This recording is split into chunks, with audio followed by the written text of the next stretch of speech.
And back to our top story about the aftermath of the flash floods in the Himalayas. Over 500 people killed, more than 1,500 still missing, and tens of thousands affected by that disaster. Let's speak to David Fisher, joining us from Kathmandu. He is Nepal's head of the International Federation of Red Cross. Hello to you, David. More than 48 hours since this disaster. Can you tell us what the latest information is? It's still an extremely difficult situation for the many people who are affected. There are significant areas to which access is available only by helicopter still. The Nepal Army has been flying in with rescue operations and some limited relief items, but we're very concerned about the situation of those people and really don't have a strong overall picture of the true amount of damage and needs there. But in Novokot, the Red Cross has been on the ground providing safe water, food, mattresses, tarpaulins.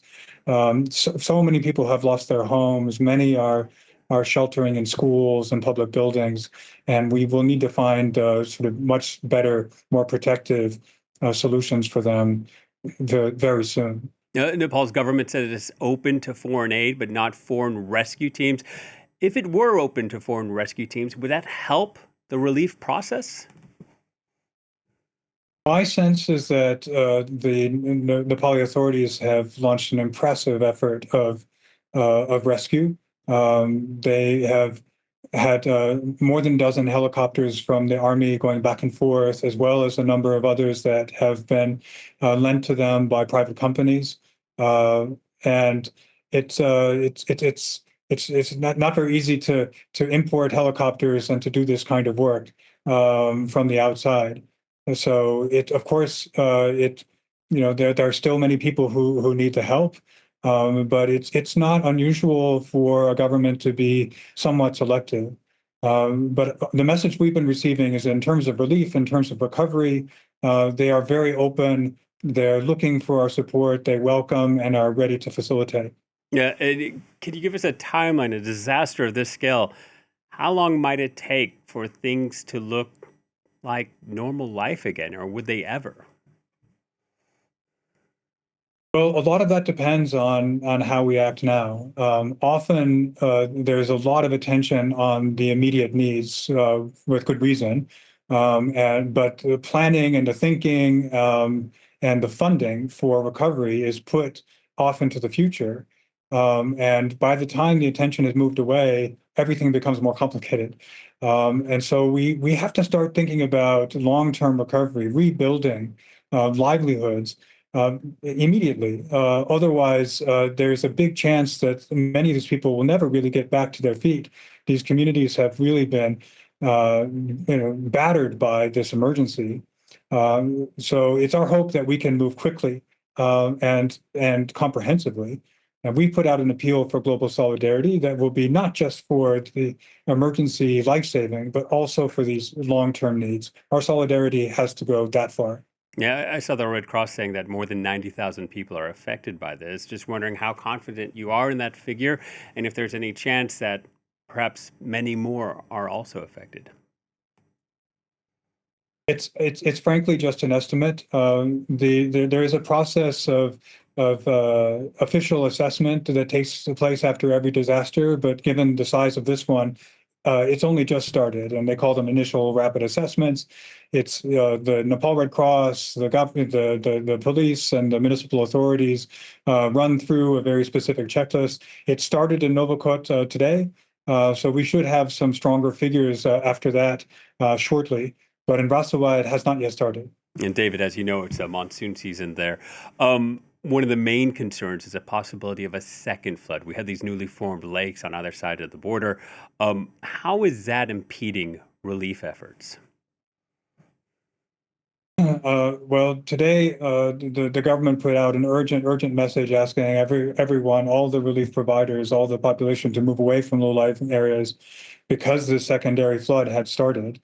From what we've heard from our colleagues in the field, it has not had this massive destructive impact, and So efforts have been able to start up again. The trucks that we were sending today were delayed, but now are on their way. But it's the risk is still there. And so this is a population that's been severely traumatized. Now they have to face this additional danger. And they could also have danger from rainfall, as you say, that is normal in the monsoon period. So it's very concerning. Yeah, you mentioned some of these regions are only accessible by helicopter at the moment. So is this a question of days, if not hours, before some of these communities are struggling to just have the bare necessities? That's absolutely true. So the armed forces are trying to bring some items in, but it's really critical that we open the access. And the authorities have been working on this. There have been diggers busy trying to move the debris out of the main road and allow trucks to get across.